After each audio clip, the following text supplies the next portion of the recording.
Tuan-tuan, tidak ada permintaan yang Allah tolak. Allah akan bagi pada waktu yang Allah nak, dalam bentuk yang Allah nak. Nabi Zakaria berkahwin, tak ada anak.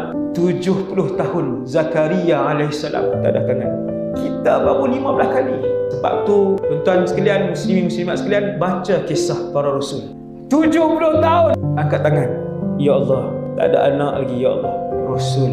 Sehinggalah isteri Nabi Zakaria telah pun tua, Nabi Zakaria telah pun berumai, isteri Nabi Zakaria telah pun putus haid ketika itu.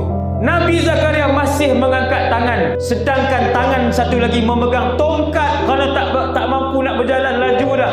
Masih lagi angkat tangan. Rabbi la tadharni fardan wa anta khairul warithin. Subhanallah. Pelik pemikiran para rasul. Ajaib baik sangka rasul dengan Allah. Ketika itu turun malaikat, wahai Zakaria, Allah akan memberikan kepada kamu Yahya. Nabi Zakaria kata, isteri saya dah begitu tua. Malaikat kata, bukankah kamu yang memohon dengan Allah? Bukankah kamu yang bersabar dan redha dengan keputusan dan qada dan qadar Allah? Bukankah kamu yang berbaik sangka dengan Allah Jalla Jalaluh? Malaikat kata, Allah perkenankan permintaan kamu. Subhanallah. Teruskan memohon. Dan tanda Allah nak bagi permohonan itu, Allah akan gerakkan mulut dan hati kamu tiap-tiap hari.